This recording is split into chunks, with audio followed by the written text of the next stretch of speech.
Você está ouvindo Devocional Robert Murray M'Cheyne.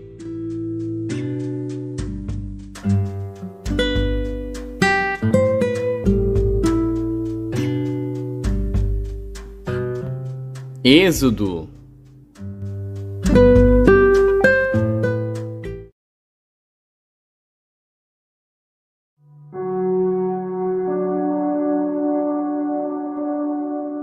Êxodo, capítulo 3. E apacentava Moisés o rebanho de Jetro, seu sogro, sacerdote em Midian. E levou o rebanho atrás do deserto e chegou ao monte de Deus, a Horebe. E apareceu-lhe o anjo do Senhor em uma chama de fogo do meio de uma sarça.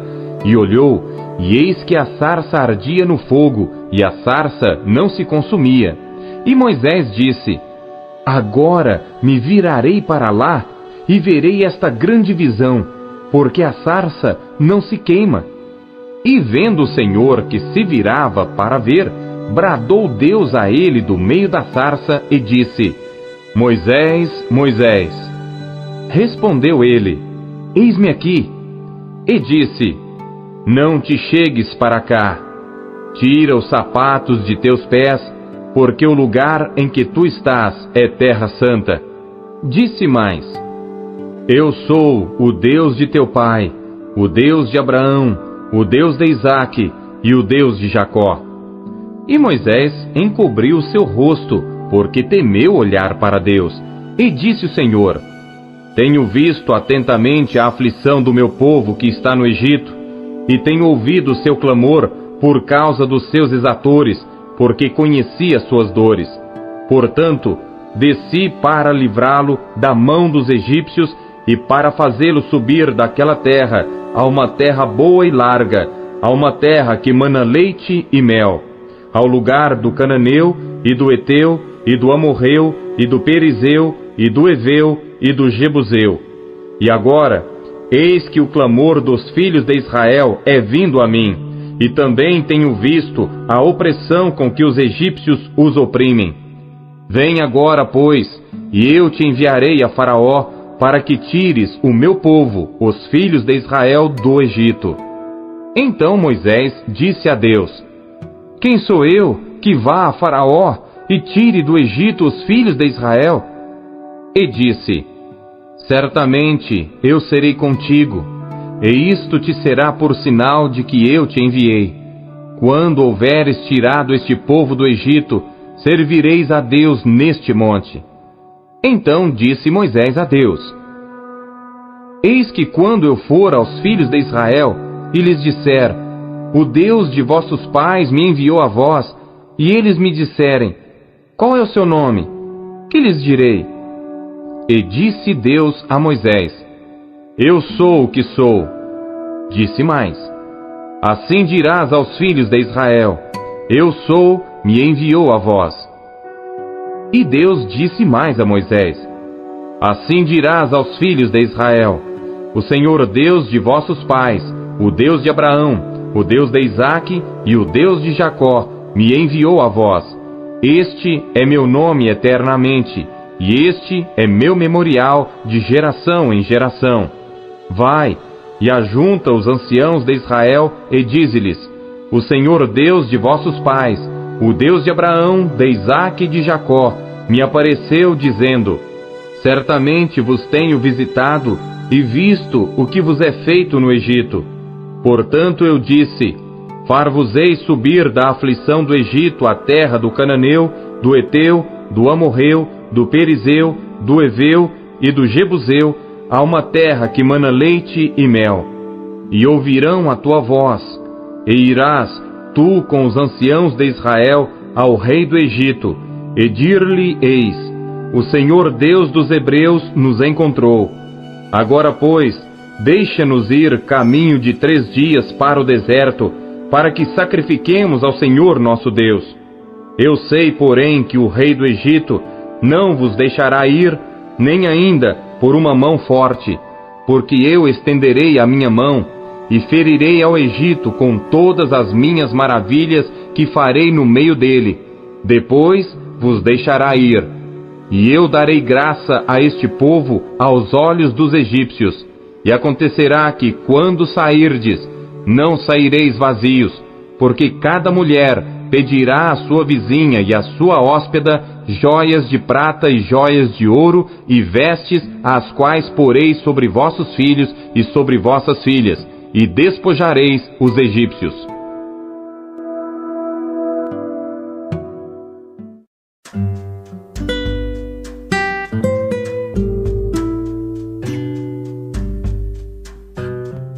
Lucas.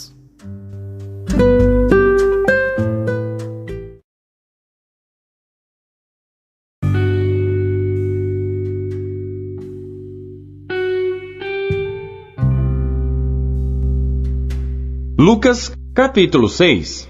E aconteceu que no sábado, segundo o primeiro, passou pelas searas, e os seus discípulos iam arrancando espigas e esfregando-as com as mãos, as comiam. E alguns dos fariseus lhes disseram: por que fazeis o que não é lícito fazer nos sábados? E Jesus, respondendo, lhes disse: nunca lestes o que fez Davi quando teve fome, ele e os que com ele estavam?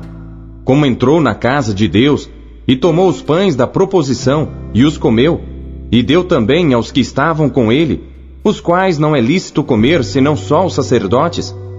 E dizia-lhes: o Filho do Homem é Senhor até do sábado. E aconteceu também noutro sábado, que entrou na sinagoga, e estava ensinando. E havia ali um homem que tinha a mão direita mirrada. E os escribas e fariseus observavam-no, se o curaria no sábado, para acharem de que o acusar. Mas ele bem conhecia os seus pensamentos, e disse ao homem que tinha a mão mirrada: levanta-te, e fica em pé no meio. E levantando-se ele, ficou em pé.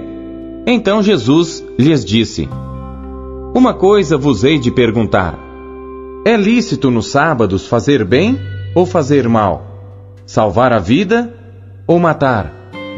E olhando para todos em redor, disse ao homem: estende a tua mão. E ele assim o fez, e a mão lhe foi restituída sã como a outra. E ficaram cheios de furor, e uns com os outros conferenciavam sobre o que fariam a Jesus. E aconteceu que naqueles dias subiu ao monte a orar, e passou a noite em oração a Deus. E quando já era dia, chamou a si os seus discípulos, e escolheu 12 deles, a quem também deu o nome de apóstolos: Simão, ao qual também chamou Pedro, e André seu irmão, Tiago e João, Filipe e Bartolomeu, Mateus e Tomé, Tiago, filho de Alfeu, e Simão chamado Zelote, e Judas, irmão de Tiago, e Judas Iscariotes, que foi o traidor. E descendo com eles, parou num lugar plano, e também um grande número de seus discípulos, e grande multidão de povo de toda a Judéia e de Jerusalém, e da costa marítima de Tiro e de Sidom, os quais tinham vindo para o ouvir e serem curados das suas enfermidades, como também os atormentados dos espíritos imundos, e eram curados. E toda a multidão procurava tocar-lhe, porque saía dele virtude, e curava a todos. E levantando ele os olhos para os seus discípulos, dizia: bem-aventurados vós os pobres, porque vosso é o reino de Deus. Bem-aventurados vós que agora tendes fome, porque sereis fartos. Bem-aventurados vós que agora chorais, porque haveis de rir. Bem-aventurados sereis quando os homens vos odiarem, e quando vos separarem, e vos injuriarem, e rejeitarem o vosso nome como mal, por causa do Filho do Homem. Folgai nesse dia, exultai, porque eis que é grande o vosso galardão no céu, pois assim faziam os seus pais aos profetas. Mas ai de vós, ricos, porque já tendes a vossa consolação. Ai de vós, os que estáis fartos, porque tereis fome. Ai de vós, os que agora rides, porque vos lamentareis e chorareis. Ai de vós, quando todos os homens de vós disserem bem, porque assim faziam seus pais aos falsos profetas. Mas a vós, que isto ouvis, digo: amai a vossos inimigos, fazei bem aos que vos odeiam, bendizei os que vos maldizem, e orai pelos que vos caluniam. Ao que te ferir numa face, oferece-lhe também a outra, e ao que te houver tirado a capa, nem a túnica recuses, e dá a qualquer que te pedir, e ao que tomar o que é teu, não lhe tornes a pedir. E como vós quereis que os homens vos façam, da mesma maneira lhes fazei vós também. E se amardes aos que vos amam, que recompensa tereis? Também os pecadores amam aos que os amam. E se fizerdes bem aos que vos fazem bem, que recompensa tereis? Também os pecadores fazem o mesmo. E se emprestardes àqueles de quem esperais tornar a receber, que recompensa tereis? Também os pecadores emprestam aos pecadores, para tornarem a receber outro tanto. Amai, pois, a vossos inimigos, e fazei bem, e emprestai, sem nada esperardes, e será grande o vosso galardão, e sereis filhos do Altíssimo, porque Ele é benigno, até para com os ingratos e maus. Sede, pois, misericordiosos, como também vosso Pai é misericordioso. Não julgueis e não sereis julgados. Não condeneis e não sereis condenados. Soltai e soltar-vos-ão. Dai e ser-vos-á dado. Boa medida, recalcada, sacudida e transbordando, vos deitarão no vosso regaço. Porque com a mesma medida com que medirdes, também vos medirão de novo. E dizia-lhes uma parábola. Pode porventura o cego guiar o cego? Não cairão ambos na cova? O discípulo não é superior a seu mestre, mas todo o que for perfeito será como seu mestre. E por que atentas tu no argueiro que está no olho de teu irmão, e não reparas na trave que está no teu próprio olho? Ou como podes dizer a teu irmão: Irmão, deixa-me tirar o argueiro que está no teu olho, não atentando tu mesmo na trave que está no teu olho? Hipócrita! Tira primeiro a trave do teu olho, e então verás bem para tirar o argueiro que está no olho de teu irmão. Porque não há boa árvore que dê mau fruto, nem má árvore que dê bom fruto. Porque cada árvore se conhece pelo seu próprio fruto, pois não se colhem figos dos espinheiros, nem se vindimam uvas dos abrolhos. O homem bom, do bom tesouro do seu coração, tira o bem, e o homem mau, do mau tesouro do seu coração, tira o mal, porque da abundância do seu coração fala a boca. E por que me chamais Senhor, Senhor, e não fazeis o que eu digo? Qualquer que venha a mim, e ouve as minhas palavras, e as observa, eu vos mostrarei a quem é semelhante. É semelhante ao homem que edificou uma casa, e cavou, e abriu bem fundo, e pôs os alicerces sobre a rocha. E vindo a enchente, bateu com ímpeto a corrente naquela casa, e não a pôde abalar, porque estava fundada sobre a rocha.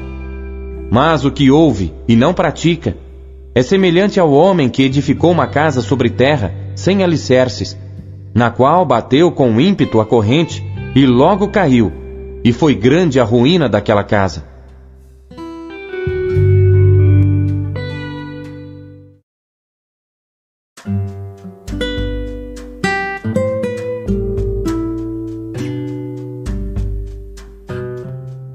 Jó.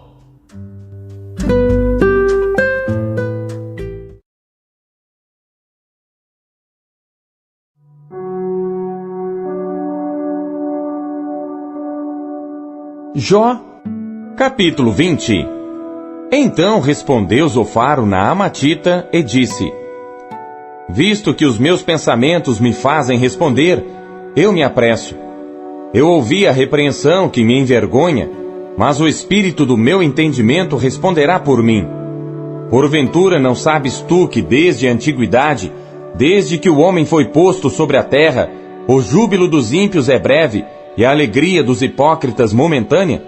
Ainda que a sua altivez suba até o céu, e a sua cabeça chegue até as nuvens.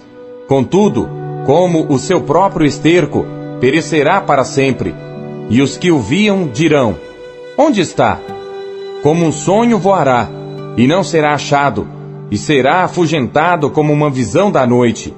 O olho que já o viu, jamais o verá, nem o seu lugar o verá mais. Os seus filhos procurarão agradar aos pobres, e as suas mãos restituirão seus bens. Os seus ossos estão cheios do vigor da sua mocidade, mas este se deitará com ele no pó. Ainda que o mal lhe seja doce na boca, e ele o esconda debaixo da sua língua, e o guarde, e não o deixe, antes o retenha no seu paladar, contudo a sua comida se mudará nas suas entranhas, fel de áspides será interiormente. Engoliu riquezas, porém vomitá-las-á. Do seu ventre Deus as lançará. Veneno de áspides sorverá. Língua de víbora o matará. Não verá as correntes, os rios e os ribeiros de mel e manteiga. Restituirá o seu trabalho e não engolirá, conforme ao poder de sua mudança, e não saltará de gozo. Porquanto oprimiu e desamparou os pobres, e roubou a casa que não edificou. Porquanto não sentiu sossego no seu ventre, nada salvará das coisas por ele desejadas, nada lhe sobejará do que coma, por isso as suas riquezas não durarão. Sendo plena a sua abastança, estará angustiado, toda a força da miséria virá sobre ele. Mesmo estando ele a encher a sua barriga, Deus mandará sobre ele o ardor da sua ira, e a fará chover sobre ele quando for comer. Ainda que fuja das armas de ferro, o arco de bronze o atravessará. Desembainhará a espada que sairá do seu corpo, e resplandecendo virá do seu fel, e haverá sobre ele assombros. Toda a escuridão se ocultará nos seus esconderijos. Um fogo não assoprado o consumirá, irá mal com o que ficar na sua tenda. Os céus manifestarão a sua iniquidade, e a terra se levantará contra ele. As riquezas de sua casa serão transportadas. No dia da sua ira, todas se derramarão. Esta, da parte de Deus, é a porção do homem ímpio. Esta é a herança que Deus lhe decretou.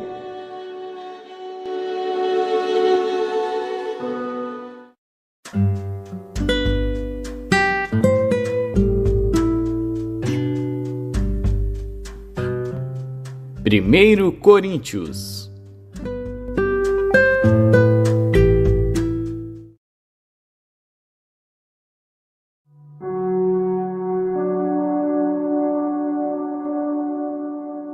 Capítulo 7. Ora, quanto às coisas que me escrevestes, bom seria que o homem não tocasse em mulher. Mas por causa da prostituição, cada um tem a sua própria mulher, e cada uma tem o seu próprio marido. O marido pague à mulher a devida benevolência, e da mesma sorte a mulher ao marido. A mulher não tem poder sobre o seu próprio corpo, mas tem-no o marido. E também da mesma maneira, o marido não tem poder sobre o seu próprio corpo, mas tem-no a mulher. Não vos priveis um ao outro, senão por consentimento mútuo por algum tempo, para vos aplicardes ao jejum e à oração. E depois, ajuntai-vos outra vez, para que Satanás não vos tente pela vossa incontinência. Digo, porém, isto, como que por permissão e não por mandamento, porque quereria que todos os homens fossem como eu mesmo. Mas cada um tem de Deus o seu próprio dom, um de uma maneira e outro de outra. Digo, porém, aos solteiros e às viúvas, que lhes é bom se ficarem como eu. Mas se não podem conter-se, casem-se, porque é melhor casar do que abrasar-se. Todavia aos casados mando, não eu, mas o Senhor, que a mulher não se aparte do marido. Se porém se apartar, que fique sem casar, ou que se reconcilie com o marido. E que o marido não deixe a mulher. Mas aos outros digo eu, não Senhor, se algum irmão tem mulher descrente, e ela consente em habitar com ele, não a deixe. E se alguma mulher tem marido descrente, e ele consente em habitar com ela, não o deixe. Porque o marido descrente é santificado pela mulher, e a mulher descrente é santificada pelo marido. De outra sorte, os vossos filhos seriam imundos, mas agora são santos. Mas se o descrente se apartar, aparte-se. Porque neste caso, o irmão ou irmã não está sujeito à servidão, mas Deus chamou-nos para a paz. Porque de onde sabes, ó mulher, se salvarás teu marido? Ou de onde sabes, ó marido, se salvarás tua mulher? E assim cada um ande como Deus lhe repartiu, cada um como o Senhor o chamou. É o que ordeno em todas as igrejas. É alguém chamado estando circuncidado? Fique circuncidado. É alguém chamado estando incircuncidado? Não se circuncide. A circuncisão é nada, e a incircuncisão nada é, mas sim a observância dos mandamentos de Deus. Cada um fique na vocação em que foi chamado. Foste chamado sendo servo? Não te dê cuidado. E se ainda pode ser livre, aproveita a ocasião. Porque o que é chamado pelo Senhor sendo servo, é liberto do Senhor. E da mesma maneira também o que é chamado sendo livre, servo é de Cristo. Fostes comprados por bom preço. Não vos façais servos dos homens. Irmãos, cada um fique diante de Deus no estado em que foi chamado. Ora, quanto às virgens, não tenho mandamento do Senhor. Dou, porém, o meu parecer, como quem tem alcançado misericórdia do Senhor para ser fiel. Tenho, pois, por bom, por causa da instante necessidade, que é bom para o homem o estar assim. Estás ligado à mulher? Não busques separar-te. Estás livre de mulher? Não busques mulher. Mas, se te casares, não pecas. E se a virgem se casar, não peca. Todavia os tais terão tribulações na carne, e eu quereria poupar-vos. Isto, porém, vos digo, irmãos, que o tempo se abrevia. O que resta é que também os que têm mulheres sejam como se não as tivessem, e os que choram, como se não chorassem, e os que folgam, como se não folgassem, e os que compram, como se não possuíssem, e os que usam deste mundo, como se dele não abusassem, porque a aparência deste mundo passa. E bem quisera eu que estivesseis sem cuidado. O solteiro cuida das coisas do Senhor, em como há de agradar ao Senhor. Mas o que é casado, cuida das coisas do mundo, em como há de agradar à mulher. A diferença entre a mulher casada e a virgem.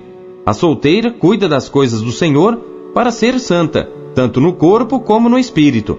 Porém a casada cuida das coisas do mundo, em como há de agradar ao marido.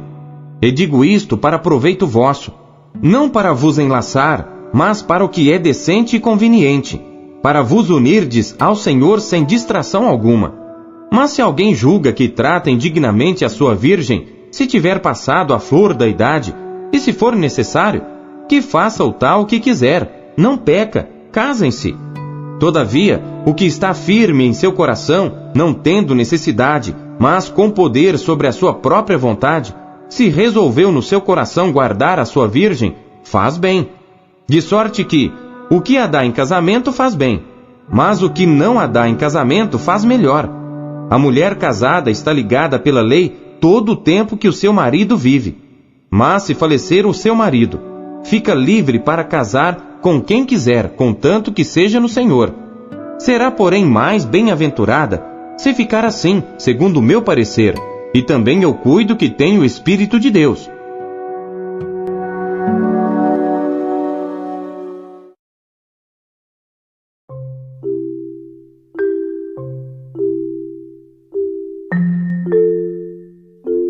Deus fala por meio de sua palavra. O que ele lhe disse hoje